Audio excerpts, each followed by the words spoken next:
This is the Mindful Heart Hears, and you are listening to a Native American baby. The following true story is an excerpt from Indian Boyhood by Charles A. Eastman.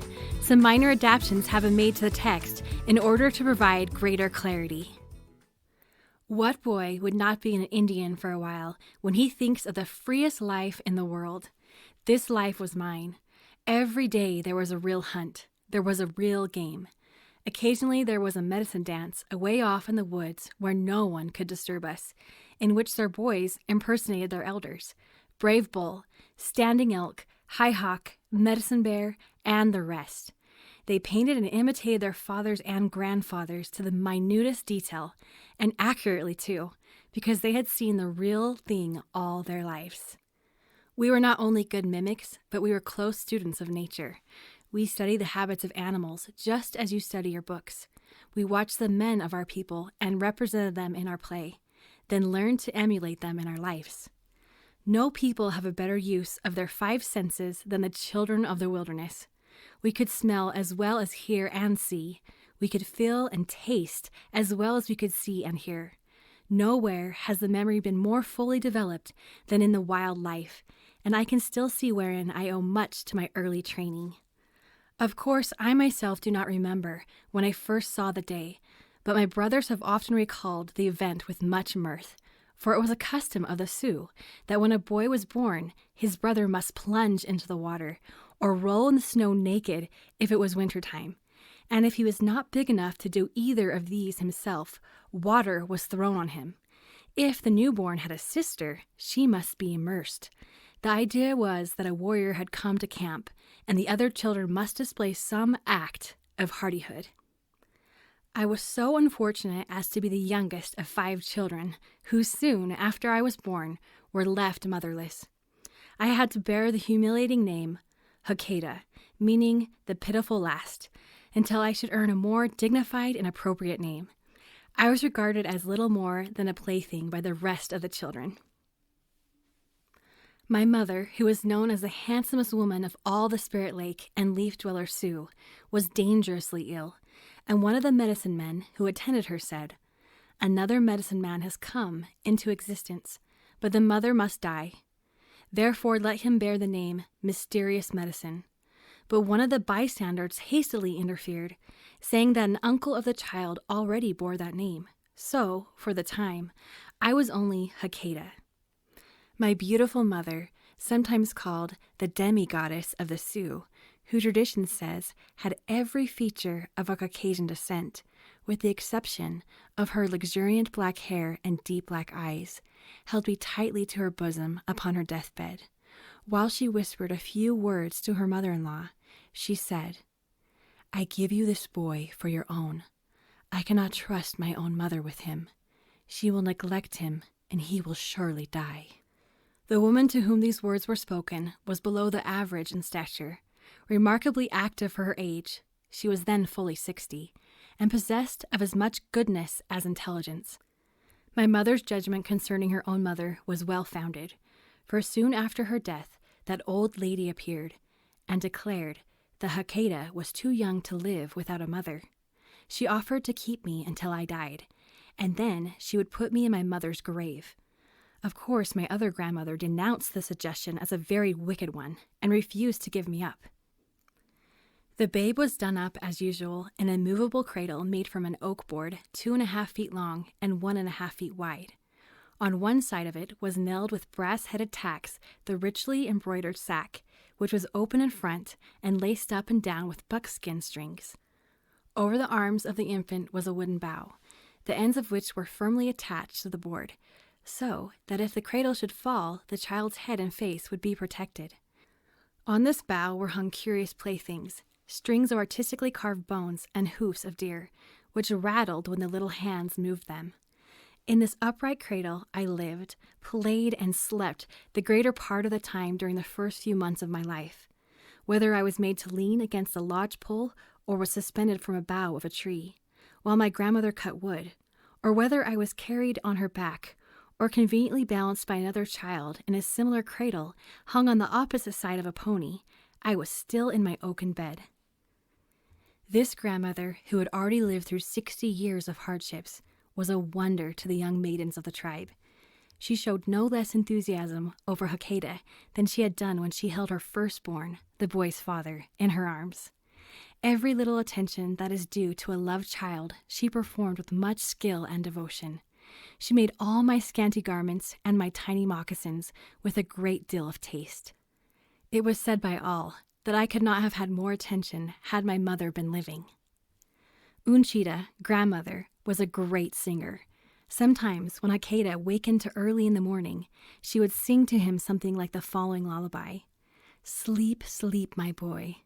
The Chippeways are far away, are far away. Sleep, sleep, my boy. Prepare to meet the foe by day, the foe by day. The cowards will not dare to fight till morning break, morning break. Sleep, sleep, my child, while still 'tis night. Then bravely wake, then bravely wake." The Dakota women were wont to cut and bring their fuel from the woods, and, in fact, to perform most of the drudgery of the camp. This, of necessity, fell to their lot, because the men were to follow the game during the day.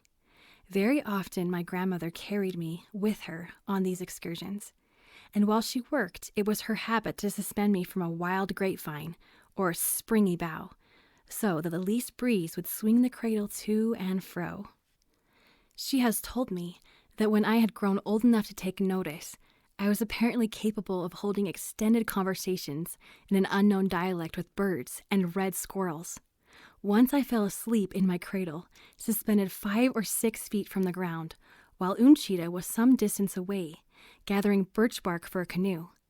A squirrel had found it convenient to come upon the bough of my cradle and nibble his hickory nut, until he woke me by dropping the crumbs of his meal. My disapproval of his intrusion was so decided that he had to take a sudden and quick flight to another bough, and from there he began to pour out his wrath upon me, while I continued my objections to his presence so audibly that Unchita soon came to my rescue and compelled the bold intruder to go away. It was a common thing for birds to alight on my cradle in the woods. My food was, at first, a troublesome question for my kind foster mother. She cooked some wild rice and strained it, and mixed it with broth made from choice venison. She also pounded dry venison almost to a flour, and kept it in water till the nourishing juices were extracted, then mixed with some pounded mace, which was browned before pounding. This soup of wild rice, pounded venison, and mace was my mainstay, but soon my teeth came much earlier than the white children usually cut theirs, and then my good nurse gave me a little more varied food, and I did all my own grinding. After I left my cradle, I almost walked away from it, she told me. She then began calling my attention to natural objects. Whenever I heard the song of a bird, she would tell me what bird it came from, something after this fashion. "Hakadah, listen to the robin calling his mate. He says he has just found something good to eat. Or listen to the thrush. He is singing for his little wife. He will sing his best." When in the evening the whippoorwill started his song with vim, no farther than a stone's throw from our tent in the woods, she would say to me, "Hush, it may be an Ojibwe scout." Again, when I waked at midnight, she would say, "Do not cry, the owl is watching you from the treetop." I usually covered up my head, for I had perfect faith in my grandmother's admonitions, and she had given me a dreadful idea of this bird. It was one of her legends that a little boy was once standing just outside of the teepee tent, crying vigorously for his mother, when the owl swooped down in the darkness and carried the poor little fellow up into the trees. It is well known that the hoot of the owl was commonly imitated by Indian scouts when on the warpath. There had been dreadful massacres immediately following this call. Therefore, it was deemed wise to impress the sound early upon the mind of the child. Indian children were trained so that they hardly ever cried much in the night. This was very expedient and necessary in their exposed life. In my infancy, it was my grandmother's custom to put me to sleep, as she said, with the birds, and to waken with them, until it became a habit. She did this with an object in view. An Indian must always rise early. In the first place, as a hunter, he finds his game best at daybreak. Secondly, other tribes, when on the warpath, usually make their attack very early in the morning. Even when our people are moving about leisurely, we like to rise before daybreak in order to travel when the air is cool and unobserved, perchance by our enemies. As a little child, it was instilled into me to be silent and reticent. This was one of the most important traits to form in the character of the Indian. As a hunter and warrior, it was considered absolutely necessary to him, and was thought to lay the foundations of patience and self-control. There are times when boisterous mirth is indulged in by our people, but the rule is gravity and decorum. After all, my babyhood was full of interest and the beginning of life's realities. The spirit of daring was already whispered into my ears. The value of the eagle feather as worn by the warrior had caught my eye.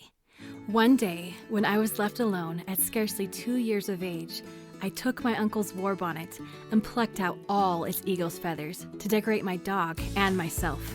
So soon the life that was about me had made its impress, and already I desired intensely to comply with all of its demands.